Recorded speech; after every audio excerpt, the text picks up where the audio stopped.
XSFM입니다. I, D, W, K. 그 아실의 유승균 PD입니다. 전 세계에 피해를 입힌 ASF, 돼지열병을 막아낸 것은 큰 노력이 만든 엄청난 결과입니다. 그런데 이보다 많은 개체수, 넓은 면적에 식물에 이런 치명적인 병이 퍼진다면 어떨까요? 우리는 앞으로 더 많은 비슷한 뉴스를 접하게 될 테니 빨리 알아두시는 게 좋겠습니다. 2020년 9월 셋째 주 목요일에 그것은 알기 싫답니다.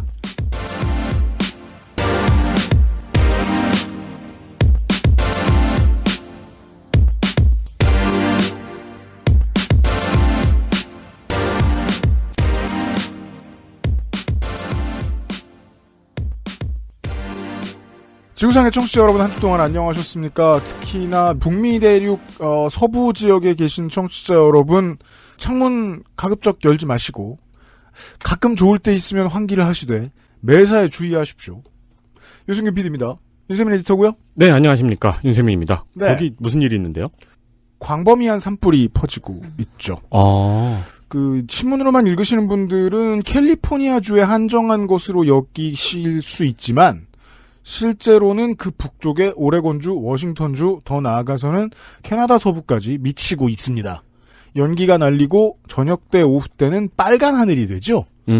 이게 그냥 우리 석양이 질 때 그 정도 빨간색이 아니라 정말 새빨간색의 하늘이 관찰됩니다. 그 사진은 인스타에서 봤어요. 네. 멋있으려고 하는 게 아니에요. 그래서 이제 베이징이나 뉴델리 이런 데에서 공기질 보라색 이런 거 뜨는 게 무슨 의미인지 전혀 알 필요가 없던 이 살기 좋은 동네 사람들이 공기질 문제에 대해서 심각하게 고민을 하기 시작을 했고, 그 지역에 있는 주지사와 지역 정치인들은 기후변화 문제를 하루속히 해결해라 라고 외치고 있고, 기후변화 문제에 있어서 오랫동안 등을 돌리고 있던 트럼프 대통령은 마른 장작 관리나 잘해라 이렇게 맞받아치고 있습니다. 트럼프야 항상 그러니까 그렇다 치고, 네. 요 몇 년 사이에 진짜 지구 여기저기서 산불이 어마어마한 피해를 입히고 있네요. 네. 오늘은 지구가 예전보다 좀 자주 걸리는 또 다른 병에 대한 이야기를 하도록 할 겁니다. 근데 또 생각해보니까 하필이면은 그 거대한 산불이 났던 곳에 지도자가 하필이면 트럼프랑 보호수나로였네요. 민주주의는 랜덤하게 봐야 되는 게 가장 최악의 지도자가 그 자리에 있을 걸 상정하고 마음을 먹어야 됩니다. 유권자는. 네. 네. 미국 서부 청취자 여러분들 건강 유의하시고요. 그것은 하기 싫다는 정치사회 전문 책 구독 서비스 마키아벨리의 편지, 프랑스에서 온 비밀의 레시피 오뉴 마카롱, 본연의 기능에 충실한 H&B 저주파 미니 마사지기, 이탈리아에서 온 케이크 라 파스티체리아에서 도와주고 있습니다. Maestro pasticcere, la pasticceria. 주말에 와인 파티 할 건데 마리아주로 뭐가 좋을까? 와인 파티? 그럼 내가 빠네토네를 준비할게. 빠네토네? 자극적이지 않고 특유의 풍미가 살아있는 이탈리아 전통빵. 와인에도 샴페인에도 잘 어울린다고. 이거 되게 큰데? 안 남기고 다 먹을 수 있을까? 걱정 마. 천연 발효로 만들어진 빵이라 남더라도 넉넉하게 두고 먹을 수 있어. 방부제가 많이 들어갔나?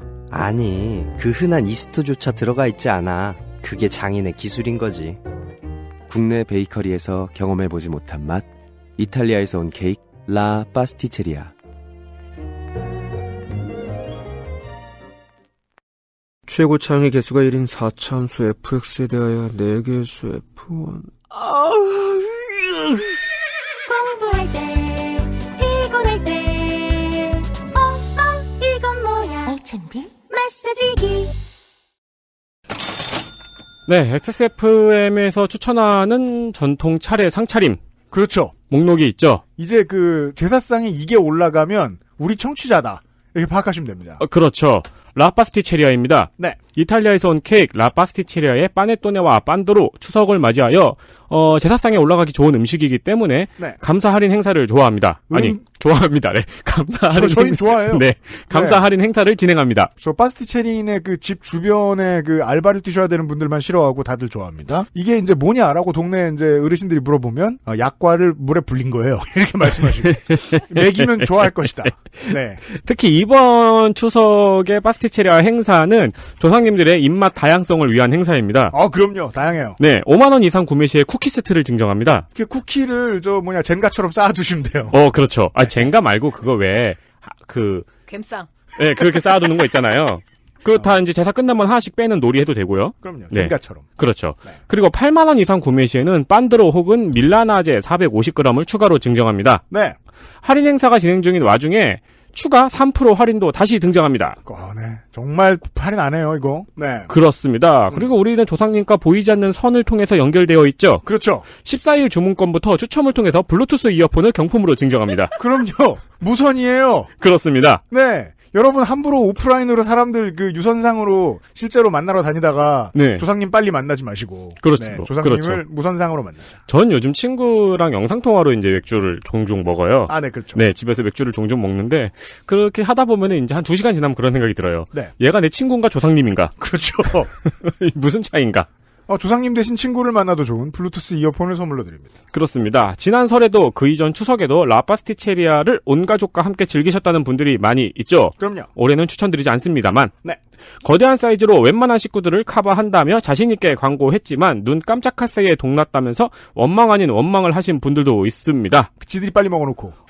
여러분들의 가족과 즐거운 장소에서 즐기실 무언가를 찾고 계시다면 아주 자신있게 추천드릴 수 있습니다. 그럼요. 촉촉한 식감, 질리지 않는 달콤함, 이탈리아에서 열심히 수확한 파스티체리께서 대한민국에 몇 없는 진짜 빤도르를 만든다며 자부하는 곳이니까요. 그렇습니다. 이 자부는 이제 저희도 할 수 있습니다. 네. 왜냐하면은 다른 빤도르를 먹어봤거든요. 여전히 쫓아오지 못하고 있어요. 그렇습니다. 네. 성땡당. 네. 네. 이 처음 먹었을 때 뭐야 이거 했던 느낌을 다른 빤도르를 주지 못해요. 그럼요. 이 행사를 놓치지 마시길 바랍니다. 450g이 추가 증정되는 행사는 이번이 처음입니다. 추석용으로 24일, 25일 발송을 꼭 받아야 하는 분들은 21일까지 주문하셔야 합니다. 며칠 남지 않았어요. 네, 전에도 몇 번 소개해드렸습니다. 반숙하고 숙성하고 거꾸로 널어두고 이 위대한 빵을 만들기 위해 걸리는 시간이 3일입니다. 아직까지 한 번도 이제 저희 청취자분들 중에서 액세스몰을 안 들어가 보신 분도 계실 거고, 네. 빵 얘기는 뭐 들었는데 빵이겠지 싶으신 분들도 계실 거예요. 바보들.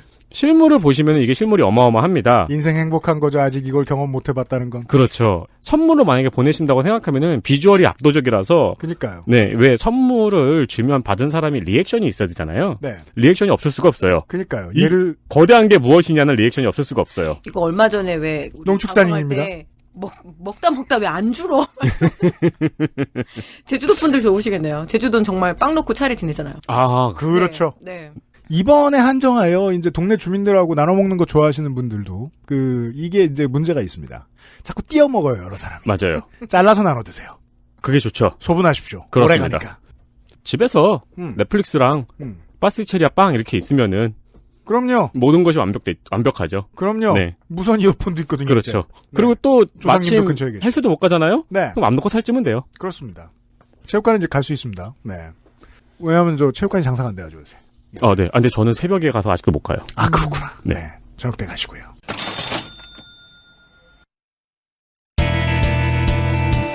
뉴스 라운드업 History in the making. 발화란 욕망을 담게 마련입니다. 많은 언론인들이 욕망을 확실하게 드러내놓고 말하는 사람들을 혐오한다고 얘기하죠. 네. 왜냐하면 자신의 욕망이 없는 척하면서 자기 욕망을 실현하는 발화를 즐기는 걸 평생 했거든요, 이 사람들이. 그렇게 배웠습니다. 이러한 진중권 씨 병에 N차 감염이 만연할까 걱정입니다. 이번 주에는요, 삼성이 마음에 안 드는 언론사를 폐간시키고 편집국장 해고를 종용한 사건에 대한 검찰의 공소장이 나왔습니다. 제 입으로 처음 들으신 분들 많으시죠? 저도요. 없는데? 대본에는. 언론이 삼성의 입장을 받아쓰라고 삼성물산 제1모직 합병 직전에 삼성이 집행한 광고비가 36억입니다. 공소장에 써 있습니다. 뒷광고 시원하죠? 관련한 기사는 하루 한 건, 한 주 10건도 찾아보기 힘듭니다. 이번 주에. 대신에 이 사람이 바늘 도둑이다 아니다. 바늘을 안 훔쳤다. 바늘이 몇 센치다. 이런 갑론을박은 하루에 수백 개의 기사가 올라옵니다. 다수의 미디어 종사자들은 이런 것 같아요. 진보 언론은 원래 있던 꼬리칸의 리더 자리로, 보수 언론은 원래 있던 그냥 리더 자리로 돌아가고 싶어하는 회귀 본능에 따라서 현 상황에 대한 양비론을 펼칩니다. 글쎄요. 이게 욕망이 아닐까 생각해 봐줬으면 좋겠어요. 다시 이명박 같은 사람이 돌아오면 우리는 억압하는 쪽과 저항하는 쪽으로 깔끔하게 갈려서 예전처럼 지낼 수 있다. 그게 그들의 진짜 희망사항일 거라고 이제는 믿어 의심치 않습니다. 꼬리칸의 정신적 지주 길리엄이 머리칸의 리더 윌포드와 친했다는 설정이 무슨 의미인지 모른다고 물어보는 사람들이 있었어요. 그 영화에서 가장 중요한 뼈대입니다. 그들이 가장 두려워하는 건 느린 변화입니다. 느린 변화는 진짜 변화이기 때문이죠. 돌이킬 수 없는. 네. 네. 뉴스 라운드업입니다. 그렇습니다. 심상정 정의당 대표가 이상직 더불어민주당 의원이 이스타항공 문제에 대한 책임을 회피하고 있다고 지적을 했고요. 그리고 계속 회피한다면 국정감사의 증인으로 부르겠다고 말했습니다. 쉽지 않을 겁니다. 이상직 의원이 국정감사해야 돼서. 그렇죠. 네. 전북 전주 을 이상직 의원은 이스타항공의 설립자로 임금체불, 편법승계, 허위재산 신고, 경영책임, 업무상 횡령 및 배임 논란이 있습니다. 이상직 의원 본인은 7년 전에 이미 이스타항공 경영에서 손을 뗐다고 밝히고 있고 노조는 아니라고 하고 있습니다. 정말 여당을 그렇게 때리고 싶으면 뭐로 보나 잘못투성이고 그로 인한 사회적 비용도 너무 큰 이상직을 때리라고 좀. 불자이. 아 근데 이거 약간 자화자찬을 요즘 애들 말로 뭐라 그렇죠? 뭐요? 스웩? 그런 플렉스? 플렉스? 자화자찬을 해보자면은 네. 이런 거 나올 때마다 저는 그 누군가가 개인이 심심해서 만든 데이터 센터 홈페이지 있잖아요. 네. 거기서 찾아서 들어보거든요. 네. 칼같이 나쁘게 말했더라고요. 저 잘 짚어요, 은근히. 우리가 좋게 말한 사람이 있어? 그래도 이상한 것도 있어요. 2014년 데이터 센터를 들어보면 이낙연 당대표를 제가 한 10글자로 줄여 소개했어요. 하도 관심이 없었어가지고. 그렇죠. 그런 건 있죠. 이렇게 클지 몰랐지, 7년 뒤에. 아무튼 권장합니다. 이상직을 때리세요. 근데 그건 또 열심히 안 하더라고요, 야권에서. 정의당만 열심히 해요. 네. 네. 코로나19 관련해서 가장 큰 환란을 겪고 있는 건 올여름에 라틴 아메리카의 서쪽입니다. 세계 1, 2위를 다투는 코로나 발생률이 그 증거입니다. 칠레와 페루입니다. 네. 10만 명당 2,000명인데요. 사실 그것도 안 믿죠. 근데 10만 명당 2,000명을 믿어도 50명당 1명이란 소리입니다. 네. 오늘 기준 660만 미국, 인도 493만, 브라질 438만 명의 확진자가 기록돼 있습니다. 인도의 확진자가 엄청 많이 늘어난다고 걱정을 합니다. 하지만 인도의 인구만큼 엄청나진 않습니다. 네. 미국과 브라질의 발생률은 10만 명당 2,000명이 넘지만 인도는 360명에 지나지 않습니다. 인구수를 넣고 계산하는 게 좋습니다. 검사를 똑바로 못하는 것일 수도 있죠. 근데 나와 있는 숫자의 심각성을 미국, 브라질이나 유럽과 비교하면 지금까지는 맞지 않습니다. 이런 이유로 확진자가 5만 7천 명인 싱가포르 당국이 우리 이제 괜찮다고 말하면 믿어버리는데 오류일 수 있습니다. 싱가포르 인구는 560만밖에 안 되잖아요. 그렇죠. 그리하여 여전히 싱가포르는 아시아에서 가장 많은 확진자가 나온 비율을 가진 나라가 됐습니다. 네. 미국 얘기를 하죠. 미국 펜실베니아 연방지방법원에서 코로나19 억제를 위한 봉쇄령이 헌법에 위배된다는 판결이 나왔습니다. 네. 트럼프는 이를 환영하며 이러한 결정이 다른 주로 확대될 것이라고 밝혔고 펜실베니아의 주지사는 항소의 뜻을 밝히면서 연방정부의 조치가 없는 상황에서 주정부의 조치로 목숨을 살려왔다고 밝혔습니다. 법원의 결정이 말썽이 되는 상황은 한국만의 문제는 아닙니다. 네. 이게 독일도 최근에 이게 법원이 못 막는 바람에 생긴 이상한 집회들이 있었어요. 전 세계에 보도가 됐죠. 한국으로 말할 것 같으면은 이제 제2의 정광훈을 막는다 뭐 이런 약간 황당하고 막 전체주의적인 느낌을 풍기는 그런 법들이 여당발로 나왔어요. 근데 의원실이 그 정도밖에 못했으면 지역구 주민이라도 누가 달려가서 고쳐주면 그만입니다. 네. 민의를 밝히는 사람들이니까 국회의원은 문제의식까지 무시하면 곤란합니다. 네. 법원을 손댈 필요가 있습니다. 뉴노멀에서는. 전 세계가 전염병과 관련돼서 어떤 초법적인 조치를 할 수 있다는 법의 준비가 미비했던 거죠. 네. 좀비 영화가 그렇게 히트를 쳤는데도. 그러니까 말이야. 중요한 후속 보도입니다. 환자가 흉기를 휘두르는 상황에서 간호사에게 위험을 알리고 범인의 주의를 끌다가 사망한 강북 삼성병원의 고 임세원 교수를 의사자로 인정해야 된다는 법원의 판결이 나왔습니다. 그러니까 제가 정말 아쉬웠는데 그 전에 이게 많이 보도가 안 됐더라고요. 의사자 인정이 불어댔었거든요. 네. 환자가 갑자기 흉기를 휘두르는 상황이었어요. 그러자 이제 고 임세원 교수는 복도로 빠져나와서 도망가면서 간호사에게 도망가라고 소리를 질렀습니다. 그리고 간호사의 대피 여부를 확인하고 주변 사람에게도 위험을 알렸습니다. 그렇죠. 그리고 나서 도망을 가다가 넘어져서 흉기에 찔려서 사망을 했거든요. 네. 복도로 나와서 흉기에 찔리기까지 11초가 소요가 됐습니다. 그 사이에 간호사의 대피 여부를 확인하고 주변의 위험을 알리기 위해서 도망치지 않고 멈춰있던 시간이 3초 정도 됩니다. 네. 아주 결정적인 시간이었죠. 이 사이 가해자인 박 씨의 주의를 끌기도 했습니다. 그렇습니다. 복지부에서는 고 임세영 교수를 의사자로 인정하지 않았었죠. 이에 유족이 소송을 냈었고요. 네. 재판부는 임 교수가 사망하기까지 11초 동안의 시간 동안 다른 사람을 구조하기 위해서 할 수 있는 효율적인 구조 행위를 했다고 인정했습니다. 그렇습니다. 네, 유족에게 위로 말씀을 전합니다. 네. 네. MBC에서 부동산 관련 정보를 전하는 예능 방송인 돈벌레. 돈벌레. 레가 아이예요. 네. 돈벌레라는 파일럿 방송이 나왔습니다. 우리 방송에도 출연한 바 있는 서정문 PD가 만든 예능입니다.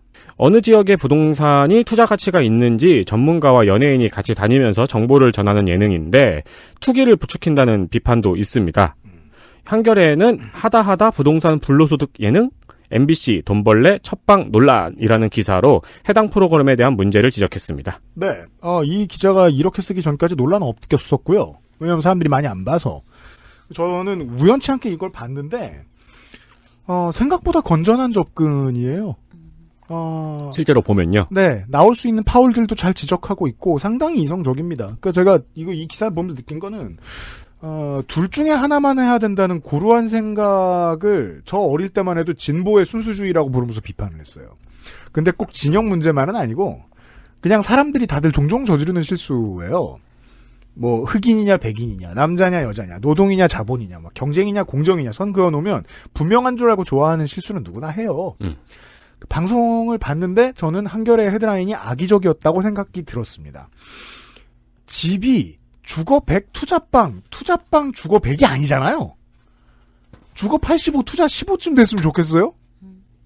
그러니까 아무리 현세태가 마음에 안 들어도 그렇지 대척점 끝에 서서 순수하지 못한 놈들 혀 끌끌 차면 혼자 고립되는 수가 있습니다. 이 예능은 괜찮더라고요, 저는. 네. 구해줘 홈즈도 인기가 많잖아요. 네. 그거 보면서 서울에 있는 사람들이 충격을 받았잖아요. 네. 저 집이 저 가격이라고? 그 집이 실제로 안 좋은 점도 있지만 저는 그냥 여전히 별 불만 없이 살면서 계속 점프 뛰어다니고 아파트 안 살아본 사람으로서 비현실적이라고 말할까봐 뉴스에서 이런 말을 못 들으니까 제가 함부로 말 못 꺼내는데 살고자 하면 집이 있어요. 네. 저는 이제까지 실패 안 해봤어요. 아니 뭐 이렇게 지방 내려가면은 우리 집 전셋집으로 단독주택에 혼자 살고 이러니까요. 왜냐면 거기밖에 없으니까. 우리 남양주만 해도 지금 예, 친구들 깜짝 놀라요. 예, 제가 훨씬 더 낮은 가격에 그 평수를 차지하고 있다는 거에. 자, 근미래에 가장 중요한 영향을 끼칠 기사가 나왔어요. 대법원이 아동청소년 음란물을 제작하면 최고 징역 29년 3개월형에 처하는 디지털 성범죄 양형 기준안을 의결했습니다. 네. 양형위원회 분석에 따르면 지난 2014년부터 2018년까지 아동청소년 성착취물의 선고 평균 형량이 2년 6개월인 걸로 나타났습니다. 네. 당장 이번 달만 해도 청소년 불법 촬영, 청소년 음란 영상 제작, 청소년 성매매, 그리고 이렇게 만든 음란물로 2384개의 음란물을 배포한 새끼가 3년을 받았다가 2년 6개월로 감형받았습니다. 이거 기사도 잘 안 나오더라. 네. 이게 꽤 매시브한 업자인데 여튼 새 양형기준 안에는 아동청소년 성착취물을 제작할 경우에 5년에서 9년, 상습범의 경우에는 10년 6개월에서 29년 3개월, 유포하면 최대 18년, 아동청소년 성매매를 알선하면 4년에서 18년, 이 성착취물을 구입하면 1년 6개월에서 6년 9개월의 양형기준안이 제시가 되었습니다. 네, 양형이가 양형기준안을 내놓으면 참고하라는 거죠. 네. 꼭 지키라는 게 아니라 가이드라인이에요. 그 최종 결정을 놓고 뭐 이래라 저래라 이런 수준은 없습니다. 그럼 판사가 왜 필요하겠어요? 오차를 조금 줄이기 위한 노력의 수준이고요. 일단 형량은 전체적으로 늘었습니다. 네. 그 제가 다른 관련된 성범죄 이걸 찾아보니까 아마도 강간 사건 대비해서 부족하지 않은 정도를 예상하지 않았나 싶어요. 연수가 대충. 예. 숫자만 보면 그렇더라고요. 제가 주목한 지점은 그 외에 두 가지 정도가 있습니다. 어려운 말로는 이렇습니다. 처벌 불원에 대한 특별감경인자 반영이라는 게 있어요. 뭐냐? 설명. 피해자가 처벌을 원치 않는다는 글을 하나라도 써서 보내거나 말을 한마디라도 하면 형량을 팍 깎아주던 그동안의 관행을 얘기합니다. 이건 이제 그러니까 뭐 두 가지 면모가 있는데 사실 피해자 구제를 위한 방안이기도 했죠. 네. 네. 근데 사실 부작용을 너무 많이 드러냈습니다. 이 네. 문제가. 합의해달라고 가해자 측이 피해자들을 또 괴롭히는 게 대표적이죠. 이 문제를 개선해보겠다는 겁니다. 네. 이것을 이제 특별감경인자로 쓰다가 일반감경인자로 바꾼다라고 써 있어요. 덜 고려하겠다는 겁니다. 그러니까 반대의 상황을 고려해서 아예 없애지는 않은 것 같고요. 그 외에는 가중처벌에 대해서 피해자 쪽 의견에 무게를 싣는다라고 짧게 설명을 할 수 있습니다. 그 전에 가중처벌에 대해서는 가해자가 무슨 말을 하느냐, 얼마나 반성하느냐였죠. 그 대신에 다른 기준을 넣겠다는 겁니다. 피해자가 큰 피해를 입었으면 가중처벌하겠다. 그리고 피해자의 회복에 정말로 가해자가 노력했다면 감경해주겠다. 주된 목적을 피해자로 옮기는 정도. 네. 요게 긍정적입니다. 어떻게 반영될지는 한참 뒤에 알 수 있겠죠. 지역 소식. 충청북도에서 민간업체와 함께 먹개비라는 배달앱을 개발했습니다. 네. 현재 가맹점 2,000여 점을 확보했다고 밝혔습니다. 이 먹개비는 광고료나 입점비는 받지 않고 수수료는 1.5%입니다. 네. 저번 총선 데이터 센트럴에서 공공 배달앱 관련 공약이 종종 등장을 했었죠. 네, 충북이 처음 실현을 했습니다. 네. 이런 비슷한 사업들과 관련해서, 명태도 하고 자빠졌다고 생각할 수도 있지만, 조금 다른 관점이 필요합니다. 배달앱 플랫폼은 어마어마하게 대단한 신기술이 요구되거나, 시장에 치열한 창의성이 필요한 분야가 아니에요. 네.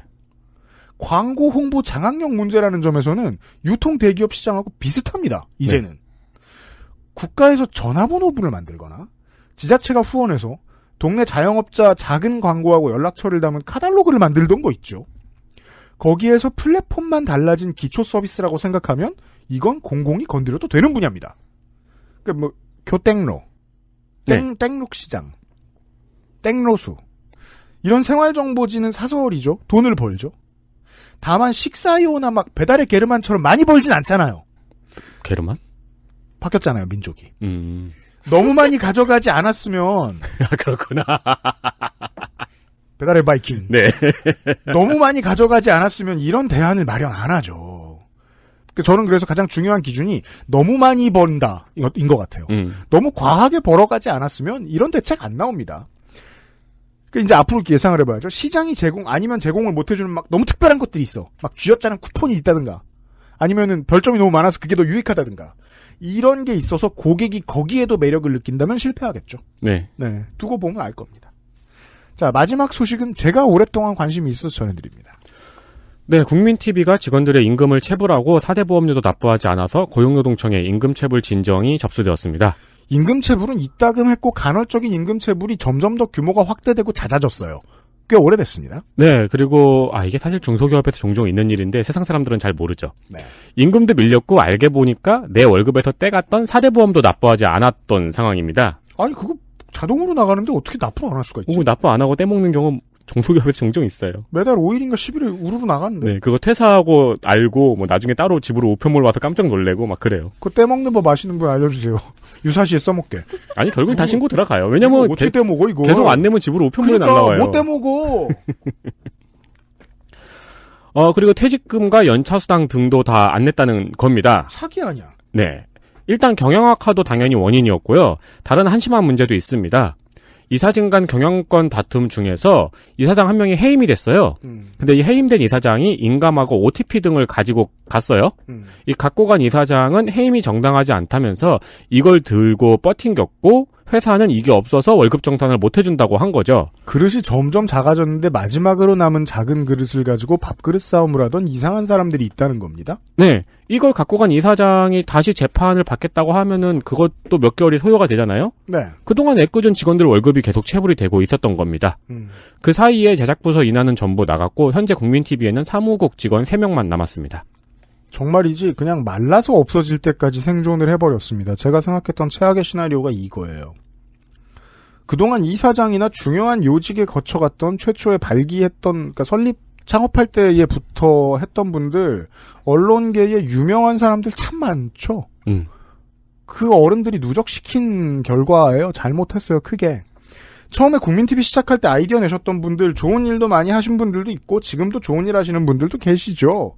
근데 이 잘못된 아이디어에 허울 좋은 간판에 희망 걸고 돈 낸 후원자들 청춘 걸었던 젊은 언론인들 그 사람들한테는 평생 미안해했으면 좋겠습니다. 네. 그 바람이 있습니다. 저희 방송에서 몇 년 전에 심층 있게 다뤘었죠. 그리고 뭐 다 쌩깠어요. 그 다음부터 또. 아 그래요? 도둑으로 치자면 그렇게 큰 도둑이 아니고 네. 진보 언론 쪽에서는 이걸 안 다루고 싶어하고 이런 여러 가지 이유들이 겹쳐가지고 결국 안 다뤄졌는데 처음부터 한심했고 마지막까지 한심합니다. 여기는. 네. 뉴스 라운드업이었습니다. 이었습니다. XSFM입니다. 사람들은 면역 과민 반응을 잘 알지 못합니다. 그러나 우리가 말할 수 있는 것은 단 한 가지. 알렉스는 면역 과민 반응 개선에 도움을 줄 수 있는 건강 기능식품입니다. 혹시 광고를 듣고 계시는 본인이 면역 과민 반응이라고 생각하신다면 알렉스가 당신에게 도움이 되어 드릴 수 있다는 말이죠. 비싸서 안 사시겠다고요? 그럼 당신이 지금까지 그것 때문에 쓴 비용이 얼마인지 계산해 보세요.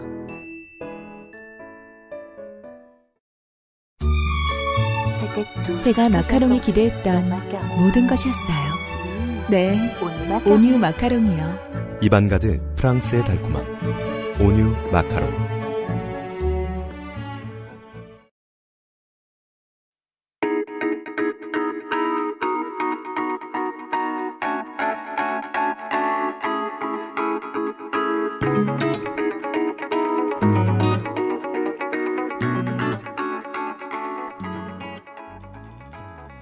농축산인이 와 계세요. 예, 안녕하십니까. 추석 전이니까 또. 이제 항상 좀 이렇게 그죠? 예. 미리 스포를 드리자면 네. 추석 기사 읽기 놀이가 없습니다. 저희가 이번에. 네. 밀접하기 힘들기 때문에. 너무 많은 사람들이 모여게 되죠. 근데 많은 사람들이 모이지 않으면 재미가 없기 때문에. 네. 예. 그래서 성우님들 쉬지 않고 얘기해야 돼요. 맞아요. 네. 안 모이는 걸로 결정을 했습니다. 그래서 친척들은 띄엄띄엄 보기로. 예. 농축산인이 오늘 왔어요. 그래서 미리 벌초하는 기분으로. 근데 왔더니 유세민 에디터는 머리가 벌초를 한 번 더 해야 될 것 같고 UPD는 너무 과하게 이게 이제 우리가 서로 집이 얼마나 오랫동안 네. 박혀 있었는가. 네, 제초제를 확 뿌린 듯하게 아주 얌전하게 머리가 지금. 실제로는 매직 약이에요. 네. 네, 안녕하십니까. 농축산인 정은정입니다. 우리가 그 농축산인한테 이런 얘기를 듣는 게 얼마만인지 모르겠네요. 꽤 오래됐어요. 심지어 그 파란 스튜디오가 생기기 전이었어요. 이 파란 스튜디오 처음 오시나요? 아니요. 아니 말고. 네. 근데 파란 스튜디오가 생기기 전에 우리가 ASF에 대한 얘기를 했었어요. 그 얘기는 저기 딴 스튜디오에서 했죠. 빌려가지고 엄청 품질 안 좋은데. 웅얼웅얼거리는 데서 했잖아. 네. 예. 와, 오늘은 그때 얘기부터 시작하네요? 네, 그렇습니다. 예. 해요? 왜 나만 보면 해라고. 강의하시는 스타일이라. 강의하는 그런 건 아니고, 이거 사실, 그 ASF 같은 경우에는, 아까 유PD님이 얘기하셨는데, 돼지열병은 따로 있고요. 네. 그럼 항상 아프리카를 좀 붙여주셔야 됩니다. 네네, 그렇죠. 네. 자, 아프리카 돼지열병, 근데 갑자기 하게 돼서 저도 좀 공부를 하게 됐는데, 어쨌든 방역에는 성공을 했습니다. 참. 뭔가, 방역 잘한 것 같아요, 한국이. 되게 의외예요. 네. 막 스페인 30년 걸리고 막 이랬거든요. 그러니까 이게 중국이 초토화되고 넘어왔고 네. 북한이 얘기를 안 해주니까 우린 북한이 얘기 안 해주면 북한이 망했다고 상정해야 되잖아요. 네. 그러니까 내려왔겠지. 네. 이걸 결국 막을 줄은 몰랐어요.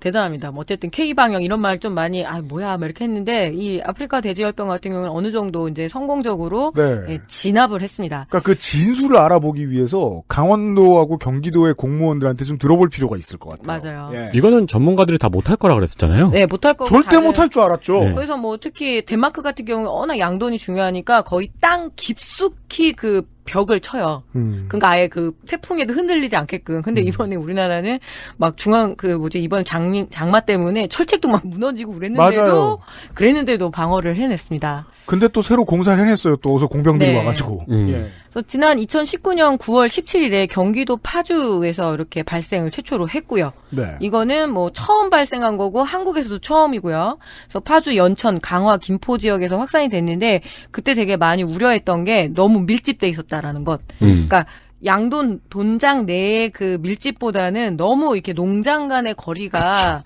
이격거리가 없다 보니까 살처분 대상자가 너무 많아지는 것. 이 부분에 대해서 좀 얘기를 드렸었고요.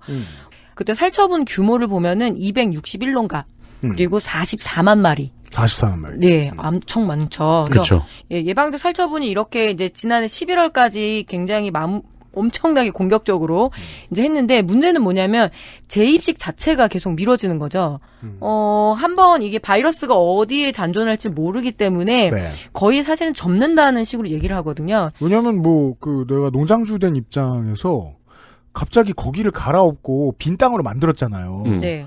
옆에 땅이 그냥 무진장 있어가지고 그냥 옆 동네로 옮겨다니면서 할 수 있는 게 아니잖아요. 그리고 지금 신규 양돈장 허가 같은 건 거의 나지 않거든요. 워낙 주민들도 반대가 심하고 하다 보니까 그래서 재입시 자체 거의 불가능하고서 폐농까지도 간다 이런 이야기가 있었는데 그거 하나는 기억해 주실 필요가 있는 게 우리나라에서 여러 가지 품목 조합들이 있고요. 그리고 뭐 이익단체라면 이익단체인데 어쨌든 축산 쪽이 셉니다. 그럼요. 재입식이라는 거는 다시 농장의 다시 돼지들을 돼지를 기를 수 있게끔 허가를 받는 건데 이게 이제 잠시 후에 나올 얘기에서도 중요한 개념입니다. 예, 사실상 불가능하다 이런 얘기가 있었는데 드디어 재입식이 9월부터 될 것 같습니다. 그러니까 사실은 1년이 채 되지 않았는데 하는 게 반은 깜짝 놀라울 정도로 대단하다라고 할 수도 있고 약간 불안한 거는 있어요. 그래서 뭐 한층 강화된 방역 조치를 시행하겠다라고 이제 이야기를 하는데요. 여기에서 그 소규모 농가는 보통 300두 미만으로 보거든요. 네. 여기는 좀 처단이란 말은 좀 그렇고 여기는 좀 밀어냈어요 이번에. 그리고 무허가 농가까지 합쳐서요. 좀 근본적인 질문을 드려도 되나요? 네. 그동안 그럼 뭐 먹고 사나요, 농가는? 그동안 그 아주 알량한 그 지원금. 근데 그것 때문에 굉장히 문제가 많았죠. 네, 맞아요. 예. 그걸로만 먹고 산 거예요? 그리고 뭐 이거 할 말은 아닌데 그동안 번 돈도 좀 있으셨던 거죠. 그러니까 이게 항상 제가 강조드린 건데 제가 농민 다 뭉뚱그리긴 하지만 가장 양극화가 심한 분야가 농업이에요. 억대가 있는가 하면 그리고 1,000만 원 이하의 농가가 대부분이고 근데 있는 농가들이 주로 과수랑 축산 쪽이 많다라는 거 그거 하나 먼저 기억을 좀 해주시면 좋을 것 같고 그러니까 그만큼 걱정하지 말라는 것이 아니라 그만큼 좀 파워도 세요. 그리고 정치적인 영향력도 굉장히 그렇죠. 크고요. 그래서 지금 추가 확산을 막기 위해서 이런 선제적 방역 조치를 하는 동시에 이제 재입식 자체가 시작이 돼서 지금 종돈값이라고 하죠. 그 종돈값이 좀 들썩거리고 있습니다. 그럴 겁니다. 네. 이 정도가 그 아프리카 돼지열병을 잠깐 오버뷰를 해드렸어요. 옛날 이야기였고요. 네, 옛날 이야기입니다. 네. 오늘의 얘기는 돼지 얘기가 아니에요. 네, 장미향 나는 이야기입니다. 그렇습니다. 과수화상병. 이름은 과수화상병인데 장미향이 나는 아이들의 이야기예요. 네, 그래요. 맞아요. 예, 뭐 간단하게 말씀드리면 그야말로 과수, 특히 장미과. 근데 우리가 먹는 주로 그 과일들이 주로 장미과거든요. 그래요? 예, 저도 그거 되게 이상하더라고요. 두 단어를 떼셔야 돼요. 과수, 화상병. 예. 그래서 뭐 사과라든가 배, 그리고 복숭아, 모과, 뭐 등등등 살구 이런 애들이 거의 장미과. 그래요? 예. 그래서 복숭아 같은 경우는 좀 장미 향기 나거든요. 복숭아 향이라고 생각했죠. 네네. 복숭아 껍데기랑 장미 잎. 예, 그래서 좀 뭐 하여튼간 그렇게 질감이 비슷하잖아. 별로 관심들이 없는데 먹는 게 그 특히 식물 쪽이 좀 많이 관심이 없는 것 같아요. 맞아요. 뭐 추석 전에 좀 사과도 한번 다뤄봐야 될 것 같고 이게 과수화상병 같은 경우에는 이 장미과, 사과, 배, 복숭아, 뭐 모과 등등 이런데 그냥 타들어가는 거예요. 그야말로. 사진을 보시면 누가 그 토치를 들고 와서 태운 것 같습니다. 그래서 식물의 잎하고 꽃하고 가지, 줄기, 과일 등 전체가 마치 불에 타서 이 화상을 입은 것처럼 되거든요. 그렇겠는데 문제는 뭐냐면 이게 굉장히 전파 속도가 빠릅니다. 실제로 화상이 아니고 전염병이군요. 네, 그렇죠. 전염병입니다. 네, 바이러스에 의한 전염병인데 문제는 뭐냐면 이게 화상병인지 아닌지 갸우뚱거리는 그 순간 다음날 가면 옆나무부터 해서 쫙쫙쫙 퍼지는 거. 굉장히 무서워요. 퍼지는 속도가. 그래서 이렇게 보통 얘기를 하죠. 과수의 뭐 구제역. 예전에 또 과수의 메르스. 과수에 계속 이런 식으로 얘기 나오는데 이번 아예 과수의 코로나 뭐 이렇게까지도 얘기를 하더라고요. 근데 그런 말 붙이는 건 조금 근데 좀 그래요, 솔직히. 근데 사람들이 늦게 따라오니까 뭐 그런 말이라도 붙여야죠. 그렇죠. 그리고 제가 한번 이제 언론에다 얘기했던 게 과수의 에이즈란 말은 쓰지 마라. 그 말도 썼었거든요, 사실. 그러니까 가장 위험한 전염병을 갖다가 붙여가지고 경각심을 주려는 노력이 계속 있는 거죠. 네. 원리상 저도 이제 공부는 좀 아예 안 한 건 아닌데 에이즈랑은 거리가 꽤 먼데. 그렇죠. 네, 꽤 멀어요. 이거는 치료제도 없기 때문에 좀 굉장히 최악인 경우인 거죠. 네. 특히 우리나라가 사과하고 배 많이 먹잖아요. 네. 그래서 큰 피해를 이 주 작물에 많이 일으켜요. 그래서 식물방역법상 금지병이에요.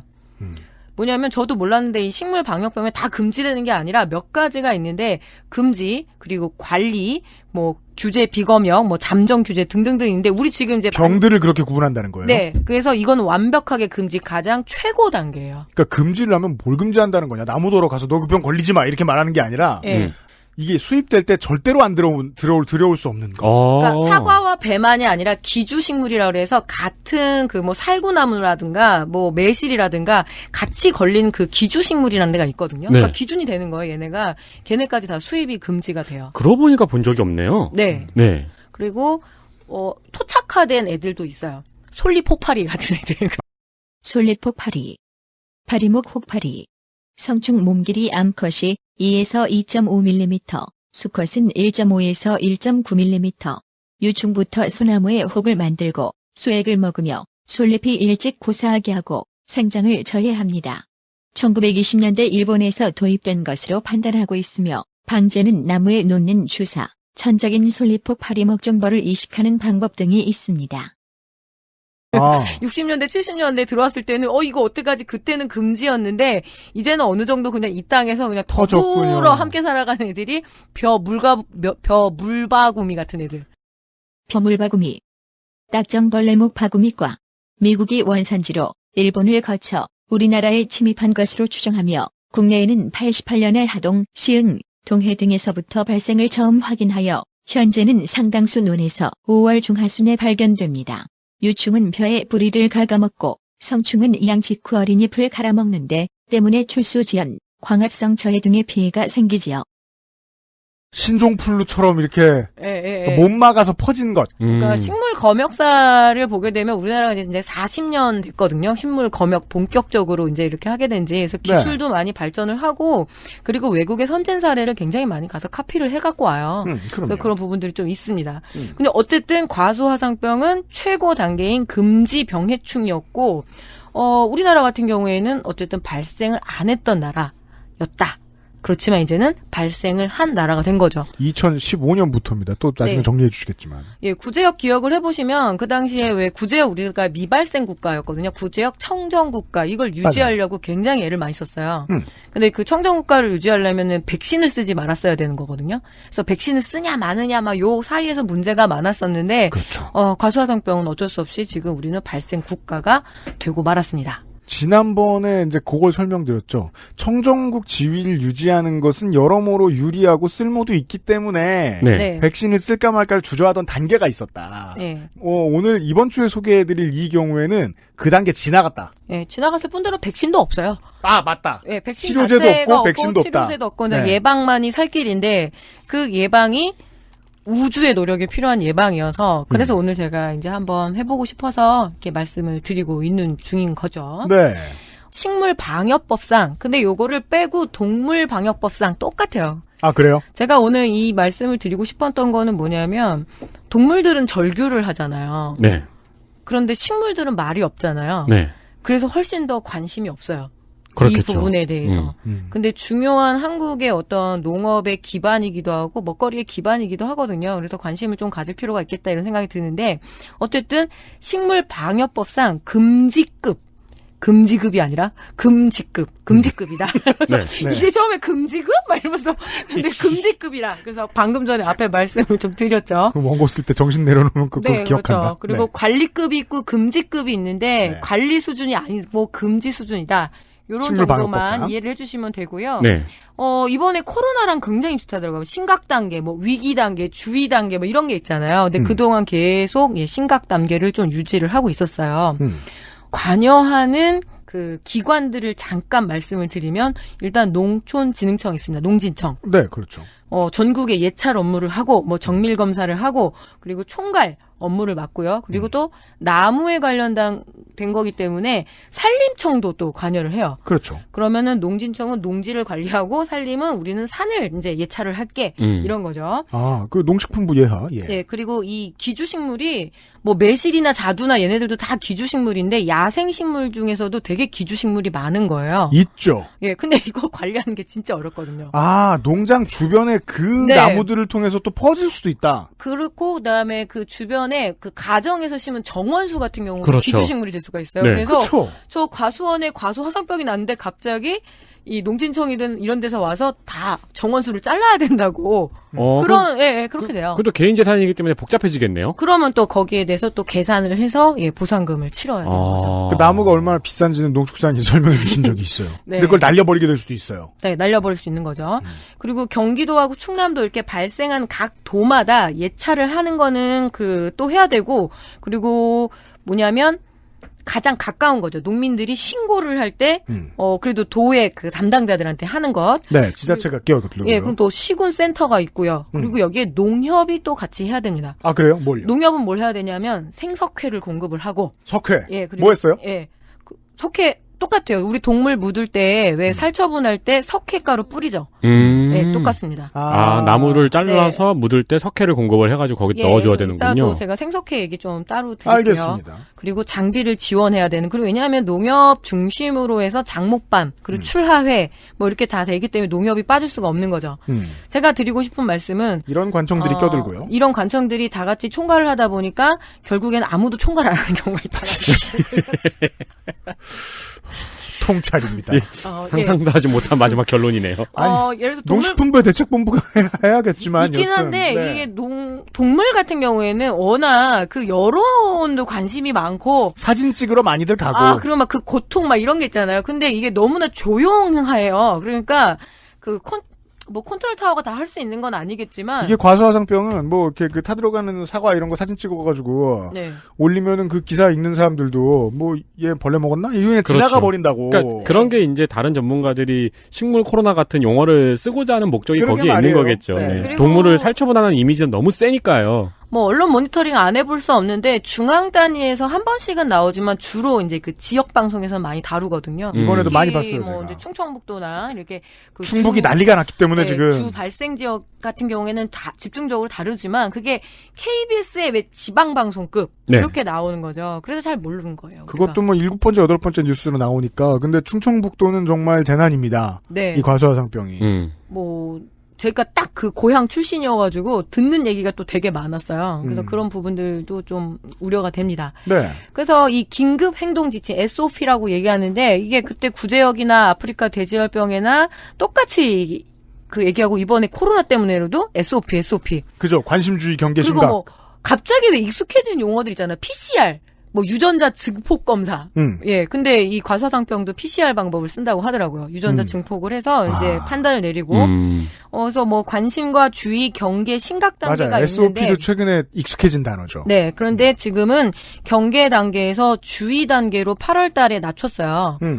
그런데 바로 며칠 전에 또 발생을 했어요. 그래서 한 번에 이게 박멸될 수도 없는 거고 함께 계속 같이 가야 되는 건가? 근데 그거에 대해서는 저도 마음이 조금 그런 게, 이 방송을 하기 위해서 여러 인터뷰도 하고 좀 준비를 하면서 목표를 좀 세우잖아요. 네. 목표는 분명해요. 과수농가가 알아야 돼요. 몰라요. 모르세요. 생각보다. 그러니까 진짜요? 그러니까 충청북도 중심으로 워낙 예를 들어 충북의 농가들은 다 알고 있어요. 그 심각성도 알고. 근데 충북에서 조금만 밑으로 동쪽으로 갔을 때 막 그 경북에 있는. 네, 경북 북쪽에 있는 농가들이다. 모른다? 제가 이 청도 농가하고 인터뷰를 좀 했었는데요. 청도는 워낙 그 자두라든가 복숭아라든가 이런 쪽 주산지고, 그러니까 사과 주산지들은 걱정이 많으신 거예요. 근데 장미과잖아요. 그러면 사과, 배 이쪽은 좀 긴장감이 높은데, 충청도에서 그런 일이 있었대 정도 수준. 그리고 뭐 당연히 뭐 농협이든 혹은 뭐 도에서든 이 조심해라 뭐 문자도 받고, 그리고 방제 그 시스템도 배우고 하긴 하지만. 그러니까요. 그렇게까지 심각성을 많이 못 느끼세요. 그리고 한편으로는 지금 이게 사과 산업 자체가 그 얘기는 많이 들으셨을 거예요. 대구 사과가 이제 없잖아요. 너무 더워가지고. 없어지고 있습니다. 당연히 위로 올라가고 요새 유명한 게 평창 사과, 홍천 사과에서 강원도까지 올라갔는데. 처음 듣는 얘기네요. 그래요? 네. 네, 강원도로 많이 올라갔어요. 그러니까 몇 년 뒤면 이제 사과를 남한에서 찾기가 좀 어려운 때는 옵니다. 북한에서 수입해야 되는 상황이 오겠네요. 네, 그럼 이제 홍천 바나나. 이번에 제 생각에는 충청북도가 이제 충주, 충북, 음성, 제천 뭐 이쪽 지역에서 집중적으로 발생했는데 얘네 자체가 좀 따뜻한 성질 되게 좋아해요. 그렇다는 건 뭐냐면 예전에는 추웠던 병이 예전에는 추웠던 이 중부 지역에 제가 또 충주 출신이잖아요. 이제 겁내 춥거든요. 진짜 어렸을 때 사진을 보면 콧물을 안 흘린 사진이었어요. 알러지 때문은 아닐 좀 거고. 약간 진짜로 공기 추워요. 좋은 데니까. 이 농축산인이 개인적으로 칠칠 맞아서일 수도 있겠다만. 내륙 지역에 그 뼈를 때리는 추위가 있어요. 충북은 추워요. 네, 그래서 그 네. 단양부터 해서 충주부터 해가지고 엄청 추운데. 근데 이게 발생을 했다라는 건 이미 기온이 흔들린다라는 거죠. 따뜻한 곳을 네. 좋아하는 병이 충북에 집중적으로 퍼졌다는 건 다른 곳도 안심할 수 없고 다른 곳도 점점 더워지고 있으니까. 아니 김제 같은 것도 사과가 많이 나잖아요. 그 주산지가 많이 흔들리고 있고 그리고 워낙 이제 기초 식량이라고 해야 되나 뭐 쌀이나 이런 데는 돈이 안 되니까 주로 품목을 많이 권유를 할 때 강원도에서 신품종에다가 그리고 신소득 작물로 사과를 굉장히 많이 권업을 했어요. 강원에서 최근에. 네, 그래서 전체 어떤 사과 생산 농가에서 강원도가 많아지는 거에 대한 긴장감이 솔직히 있었어요. 불만들도 많았고. 그렇죠. 강원도까지는 먼저 이렇게 됐는데, 그래서 전체적으로 생산량이 굉장히 많이 늘었거든요. 근데 여기서 계산해본 충청북도가 쫙 빠져버리면. 올해는 지금 그러고 있죠. 네, 수급 균형이 맞아요. 그러면 약간의 이해관계가 또 맞아 들어갑니다. 비극이네요. 비극이죠. 그러면 충북의 농가만 잔인하게 희생당하고 상황이 그렇죠. 그대로인 밸런스가 맞는. 올해 제가 가격 지금 나오는 사과는 홍로 사과거든요. 네. 홍로가 뭐냐면 이게 추석 때 딱 반짝 나오는 맞아요. 사과예요. 그리고 그 저장성이 떨어져요. 그래서 그게 어떻게 되냐면 과수원의 구조가 순차출하를 해요. 홍로만 심는 데도 없고 그리고 후지 사과만 심는 데도 없고 그러니까 홍로 몇 그루 해가지고 순차적으로 계속 출하해서 맞아요. 추석 때는 홍로 내보내고 뭐 이때는 뭐 내보내고 이러는데 홍로 같은 경우에는 지금 가격이 10개에 10,000원 정도면 굉장히 괜찮은 가격이거든요. 그래요? 예. 그래서 올해 과수화상병 피하고 태풍 피하고 여러 가지 몇 가지 피해가지고 딱 잘 된 데가 강원도예요. 네. 그리고 전라도 이제 장수 지역이 그 홍로 사과의 주산지인데 여기서는 솔직히 좀 웃고 계실 거라고 생각을 해요. 그러니까 심정적으로는 아이고 저기 충청도에서 사과 농가가 되게 많이 크게 그랬대라고 하지만 어떤 면에서 제가 냉혹하게 한 번씩 말씀드리잖아요. 축산에서 이 살처분이 필요할 때가 있다. 네. 도저히 구조조정이 안 될 때가 있어요. 그럼 그렇죠. 한꺼번에 냉혹하게 싹 정리해고가 과잉 될 때가 공급될 있습니다. 때. 예, 특히 조류독감 AI가 그런 역할들을 좀 하고요. 네네네. AI가 발생해서 문제인 것보다 안 발생해서 문제되는 게 더 많아요. 솔직히 말씀이 현대 축산업에서는. 시장을 자세히 들여다보면 그렇겠군요. 예, 시장 조절 기능을 냉혹하게 한 번씩 해주는데 과수가 이번에 그럴 공산이 좀 있어서 제가 그래서 미리 말씀을 드려보는 중인 거죠. 다만 시장 밸런스가 이렇게 돼서 상대적으로 웃게 된 농가들이 태도가 그렇게 유지돼서 네. 좀 더 안이할 수도 있다는. 그렇죠. 저는 분명히 그렇게 전제도 가능해요. 그래서 이 방송의 목표를 말씀드렸죠. 꽤 많으세요. 저한테 과수 사과 보내주신다는 네. 사실 청취자도 계시고 그러던데 같은 커뮤니티 다 있죠. 뭐 카톡이든 밴드든 혹은 뭐 농협 조합 중심으로 했는데 이 심각성에 대해서는 저는 그 심각성이라는 게 와 이렇게 되면 이렇게 된 데가 아니라 그 고통에 대해서는 한번 직면해 보실 필요가 있어요. 네. 실제로 웃진 않으시겠죠. 근데 네. 걱정은 하지만 수입은 늘어나는 상황일 거다. 뭐 그런 것도 있고 우리는 괜찮겠지라는 것도 되게 좀 크세요. 솔직히 네. 말씀드리면. 근데 계속 말씀을 드려보면 저는 앞으로 더 많이 심해질 것 같아요. 일단은 그럼 다시 이 이름이 되게 어려워요. 한번 읽어봐 주십시오. 에르위니아 밀로보라. 에르위니아 밀로보라. 이 병 자체의 역사를 좀 살펴봐야 될 것 같아요. 뭐 부제역도 굉장히 옛날인데. 그게 어르위니아라고도 읽을 수 있어요. 화상병 같은 경우에는 과수화상병은 무려 1780년대에 발견된 데가 미국 뉴욕이래요. 네. 그 역사는 저희가 광고를 듣고 하죠. 네. 과수농가에 계신 청취자 여러분, 이번 주 방송을 잘 들어주세요. XSFM입니다.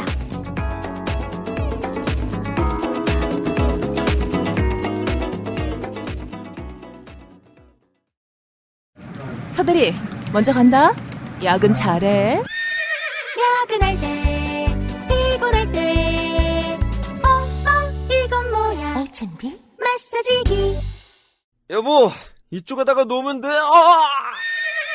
운동할 때 피곤할 때 이건 뭐야 알찬비 마사지기 국내 베이커리에서 경험해보지 못한 맛. 이탈리아에서 온 케이크 라 파스티체리아. Maestro il pasticcere, la pasticceria. 런칭하자마자 폭발적인 판매를 기록하고 있나요? 그런가 봐요. 유면상 PD 말을 믿어야죠. H&B 제가 판매를 방해했음에도 불구하고 잘 팔리나 보네요. H&B 마사지기. 네. 피곤한 일들이 빈번한 현대인들에게 친구 같은 녀석이 될 수도 있겠죠. 네. 추석과 런칭 기념으로 5% 할인 중입니다. 게다가 여러 세트를 구매하실 분들은 세트 구매 시 할인가 중복되니까 가격적인 메리트가 현재 아주 좋은 기회입니다. 그렇습니다. 가족들 선물로 사서 아버지, 엄마 하나씩 드리고 밤마다 나도 한 개씩 써보면 좋을 겁니다. 그렇습니다. 지금 이 광고를 작성하고 있었던 유면상 PD님은 4단계 패턴 3으로 어깨 마사지를 하고 있었습니다. 아, 네. 네. 이 TMI인데요. 땡밥. 한 4, 5는 해야지. 그거는 몸이 더 안 좋다는 인증이잖아요. 그냥. 어깨 속회화가 많이 진행됐을 경우에. 유면상 이 자식 건강하긴. 네.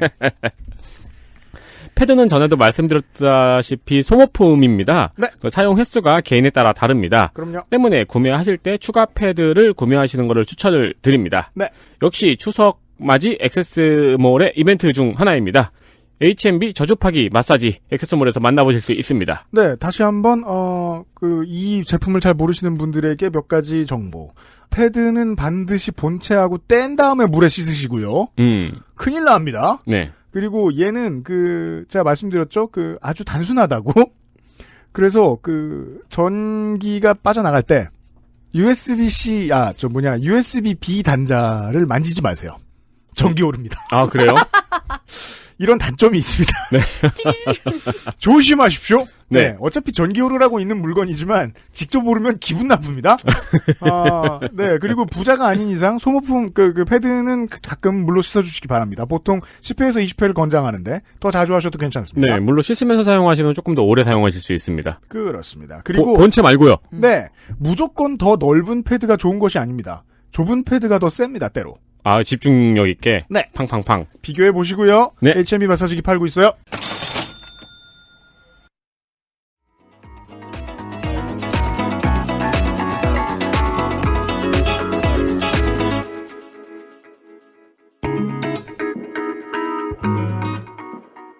돌아왔습니다. 농축산인과 함께 농가에서 반드시 들어주시면 좋을 이야기 전해드리고 있어요. 특히나 이렇게 표현해도 괜찮을 것 같아요. 그냥 앉아서 쌀농사만 하고 있는 데가 어디 있겠습니까? 그러고 싶은 데가 어디 있겠습니까? 다들 건드리고 싶잖아요. 네. 예, 참고하십시오.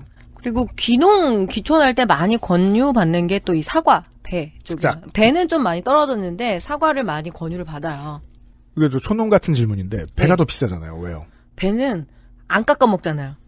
진짜 배 인기가 많이 떨어져요. 아, 그래요? 네, 그래서 배는 지금 올해 가격도 좀 많이 싸졌고요. 그리고 워낙 생산량도 줄고. 장 보는 입장에선 비싸니까 안 사는 건데. 예. 근데 배 인기는 점점점 떨어지고 있습니다. 아니, 근데 우리가 클리셰로 친구네 집 갔을 때 엄마가 사과를 깎고 들어오지 배를 깎고 들어오는 그림은 잘 클리셰가 없잖아요. 아, 그렇구나. 네. 그리고 배는 품종 개선이 굉장히 많이 안 됐고 사과는 그래도 요새 알프스 오토메라고 그래서 되게 조그만 미니 사과 있잖아요. 맞아요. 미니 사과. 그런 것도 있고 그리고 여러 가지로 사과를 가장 선호하거든요. 그 미니 사과 이름이 되게 멋있네요. 알프스 오토메. 오, 네. 하이디 같은 이름이네요. 네. 스틱은 너무 죄송합니다. 그래서 점점점 사과는 신품종도 많아지고 그리고 계절별로 순차적으로 출하를 많이 하는데 배는 딱 가을. 그거밖에 없어요. 그래서 네. 배가 조금 문제가 있어요. 그렇군요. 배 농가가 되게 어려워요. 전반적으로. 음식에 그렇게 많이 들어가는데. 네. 아까 설명드린 대로라면은 역산이 가능합니다. 정말 전국에서 이 상황이 되는 날씨가 되는 곳들이라면 많은 곳에서 사과를 하고 계세요. 네. 따라서 많은 곳이 피해를 입을 수 있어요. 그럼요. 역사를 얘기하고 있었어요. 배하고 사과, 복숭아 등등등 다 그런데 이 1780년에 미국 뉴욕주의 허드슨밸리강 저도 이제 들어는 본 기억은 있는데. 아, 그때도 살아계셨어요? 아니 귀가 밝아가지고 그때도. 그래서 기록이 최초가 이때래요. 네. 네. 여기서 병증이 발견된 거죠. 결국 뉴질랜드라든가 인근의 캐나다라든가 점점점 확산세예요. 1910년도에 들어서 아예 초토화되는 경우도 한 번도 있었고요. 이때는 네. 이거를 몰라가지고 수출 수입을 막 했군요. 그런 것도 있고 수출 수입 자체를 한 건 아니지만 뭔가 농약도 그렇게 발전이 안 됐을 때고. 네. 그건 아시죠? 농약은 늘 전쟁과 함께 발전한다는 거. 아, 그렇죠. 기술은 전쟁과 농약과 비료. 비료. 그죠. 그래서 농약과 비료가 이 화학산업의 총체거든요. 그래서 1910년대 이전에는 뭐 그냥 걸리면 걸리나 보다 이런 게 있었는데. 신기하긴 하네요. 235년 동안 정복을 못한 거 아니에요, 지금. 요게 좀 문제예요. 정복을 못하고 백신이 없다 보니까. 240년 동안. 이 주무부처가 농진청이기도 하고요. 그래서 이제 그 백신 개발이나 뭐 이런 얘기를 하는데 코로나에서 왜 우리가 기대를 하는지 안 하는지 모르겠는데 한국에서 개발을 할 수 있을 거라고 기대를 할까요? 기대는 안 하진 않아요. 근데 네. 지금 너무 급해서. 너무 많은 나라가 지네가 했다고 그래서. 네. 근데 이제 이 과수화상병 백신 같은 경우는 좀 어떻게 해봐라 그러면 이게 되게 좋은 핑계예요. 아, 미국에서도 못하는 걸 우리 보고 어쩌라고 이런 거 있잖아요. 일 안 하기 본능. 네, 그래서 그래서 이게 뭐 예산도 없고 뭐 사람도 없고 이게 또 그리고 뭐냐면 음압병실 같은 데서 길러야 돼요. 아, 네네. 예, 그래서 거기서 뭐 바이러스 뽑아내고 해야 되니까 뭐 그것도 뭐 안 지어주고 막 계속 이렇게 좀 약간 궁시렁궁시렁 되는 게 있거든요. 국내에서 과수화상병과 관련된 백신을 그러니까 주도적으로 만들 가능성이 좀 낮다는 설명을 하시는 거죠. 네, 그래서 백신이나 치료제나 그래서 농민들도 기대를 안 하지만 주무부처조차도 우리도 못한다. 이거 뭐 약간 그런 식으로 좀 얘기를 하는 게 있어요. 네네. 예. 아주 오래된 병이다 보니까. 네. 그래서 유럽에서 영국부터 해서 유럽의 전역으로 퍼진 다음에 1980년대 들어서는 드디어 이제 중동 지역까지도 퍼지게 됩니다. 그러다가 2000년대에 들어서서 중앙아시아인 왜 탄자 들어가는 나라 많잖아요. 네. 발생을 하는데 이거는 결국 뭐냐면 교역의 역사이기도 한 것 같아요. 그렇죠. 전염병과 그리고 우리나라도 이제 과수 같은 경우엔 수입만 하는 게 아니라 수출도 꽤 하거든요. 그러니까 이제 서로 왔다 갔다 하면서 이렇게 되고 있습니다. 235년을 돌아서 2015년에 우리나라로 왔다. 예. 네. 그래서 우리가 아예 관심이 없었던 건 아니고 1996년에서 97년 사이에 실험 보고서가 있습니다. 그 논문은 뭐냐면 국내 유입 금지 배 괄호 열고 사과하상 병원균 정밀 진단 기술 개발 연구. 97년에 이런 연구가 있었어요, 예, 우리나라에서. 96년도, 97년도 그때가 어떤 때냐면 제가 이제 한참 뭐 이렇게 오렌지 던지고 다닐 때였는데. 그렇죠. 오렌지를 던져요? 왜냐면 스페인의 그런 축제가 아니라 그 농민 단체들과 함께 할 때는 꼭 수입산 오렌지를 던지세요. 오렌지 수입하지 말라고. 네. UR 관련 뭐 이런 거 네, 집회할 때. 네. 6월까지는 아니야.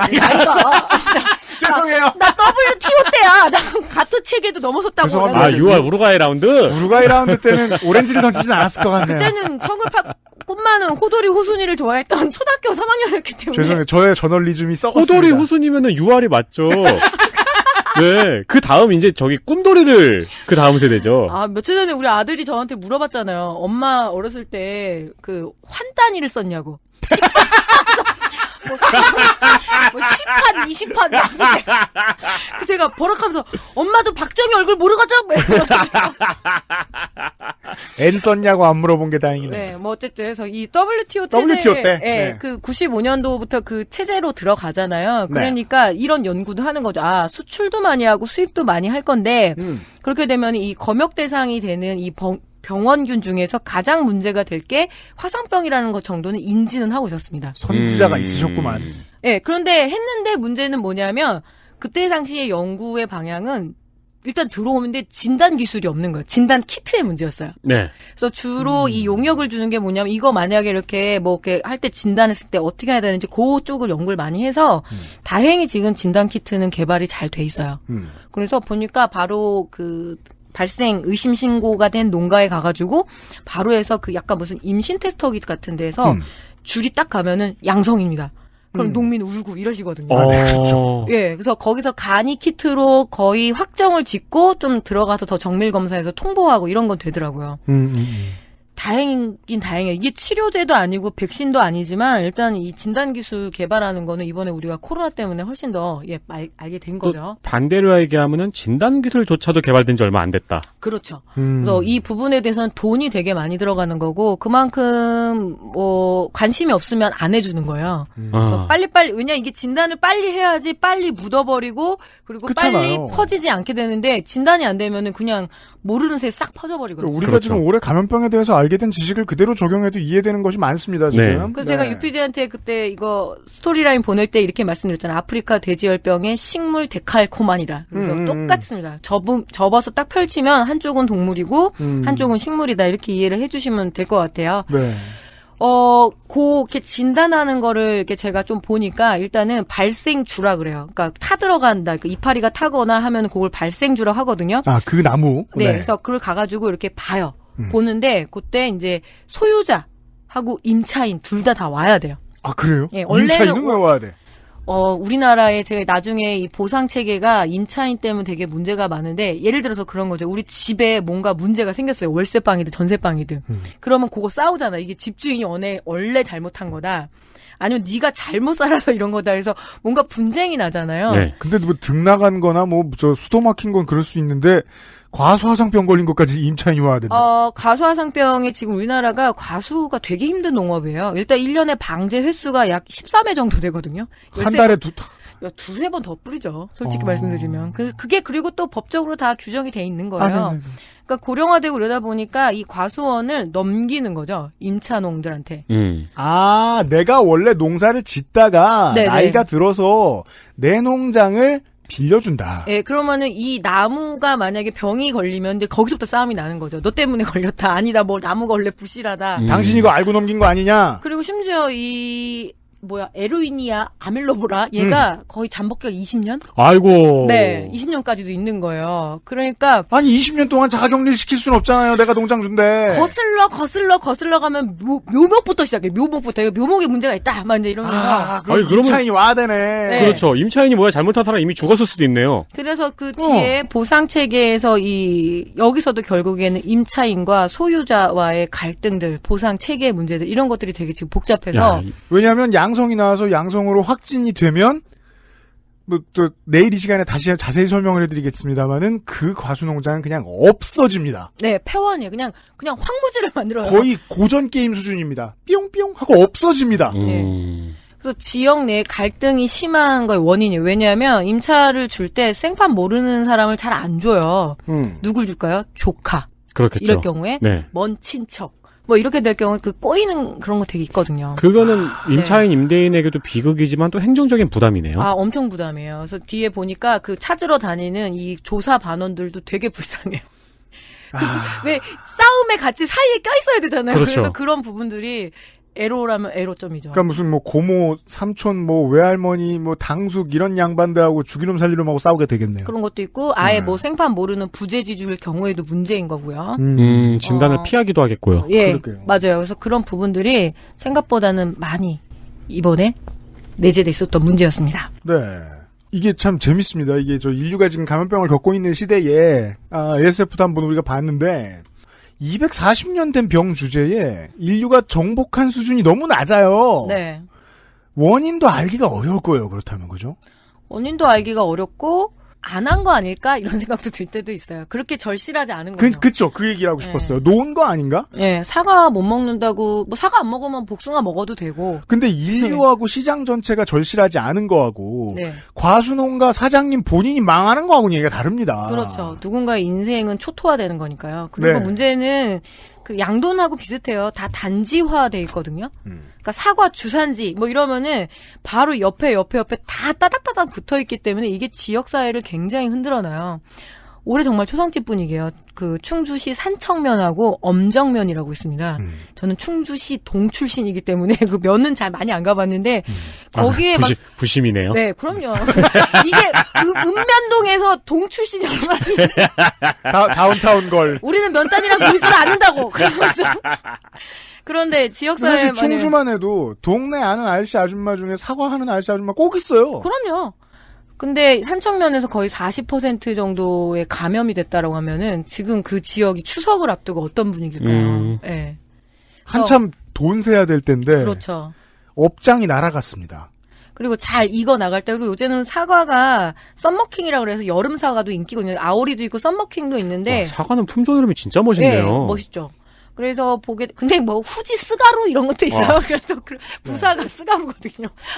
후지가 부사. 예. 근데 그렇게 보게 되면 얘네들을 이제 딱 출하를 하려고 하는 그 시점에 과수화상병이 딱 판정이 나버리면 그냥 다 뿌리째 묻어버려야 되니까 지금 거의 초상집 분위기다. 제가 이 사진을 봤는데 진짜로 과수원을 그냥 흙빛으로 그냥 싹 평탄화를 해버리네요. 아예 그냥. 1년 농사가 아니라 20년 농사가 사라지게 돼. 그리고 똑같아요. 네, 돼지도 바로 입식을 못해서 굉장히 고통스러운데 얘는 최소 3년이에요.